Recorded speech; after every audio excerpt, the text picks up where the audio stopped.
مٹی کی جانچ کے لیے پنجاب بھر میں ضلعی سطح پر سرکاری تجربہ گاہیں موجود ہیں جو انتہائی معقول فیس 8 سے 10 روپے فی نمونہ کے عوض چند دنوں میں آپ کو نمونے کے تجزیے کی سہولت فراہم کرتے ہیں، جبکہ کسانوں کے لیے اجزائے صغیرہ کے ٹیسٹ کی سرکاری قیمت 100 روپے فی نمونہ مقرر کی گئی ہے۔ اس کے علاوہ کھاد کی بعض کمپنیاں جیسے کہ اینگرو، فاطمہ فرٹیلائزر، فوجی فرٹیلائزر وغیرہ بھی کسانوں کے کھیت سے نمونے لے کر تجزیے کی رپورٹ مفت فراہم کرتی ہیں۔ آئیے ہم آپ کو تجزیاتی رپورٹ کے چند اہم پہلوؤں سے متعارف کرواتے ہیں۔ رپورٹ کا پہلا حصہ الیکٹریکل کنڈکٹیوٹی یعنی کہ EC کے متعلق ہے۔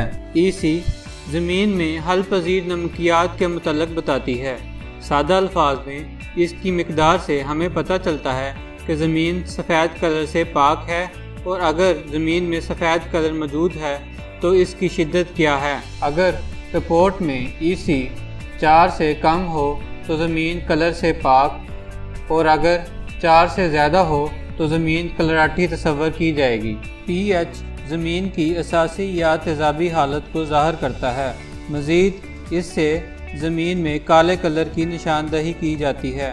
سادہ لفظوں میں اگر زمین کی pH 7.5 سے زیادہ ہوگی تو زمینی خوراکی اجزاء کی پودوں کو فراہمی کم ہو جائے گی۔ نامیاتی مادہ زمین میں نائٹروجن کی مقدار جانچنے کے لیے استعمال ہوتا ہے۔ زمین کی ساخت، نمی اور زرخیزی برقرار رکھنے کے لیے نامیاتی مادہ بہت ضروری ہے۔ اگر زمین میں نامیاتی مادے کی مقدار 1.29 سے کم ہو تو زمین نامیاتی مادے کے لحاظ سے کمزور تصور کی جائے گی۔ پاکستان کی زمینیں نامیاتی مادے کے لحاظ سے بہت کمزور ہیں۔ اگلا کھانا پودے کو قابل حصول فاسفورس کے متعلق بتاتا ہے۔ فاسفورس پودوں کا ایک اہم خوراکی جز ہے اور پیداوار کو بڑھاوا دینے کا کام کرتا ہے۔ اگر زمین میں قابل حصول فاسفورس کی مقدار 15 سے زیادہ ہو تو زمین میں فاسفورس کھاد ڈالنے کی ضرورت نہیں پڑتی۔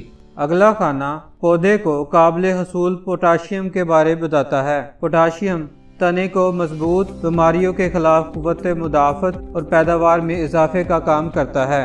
اگر زمین میں قابل حصول پوٹاشیم 180 سے زیادہ ہو تو زمین اس حوالے سے زرخیز مانی جائے گی۔ اگلے دو کھانے زمین کی ساخت کے حوالے سے درجہ بندی کرتے ہیں۔ مثال کے طور پر ریتلی زمین، ریتلی میرا زمین، بھاری میرا زمین اور چکنی زمین۔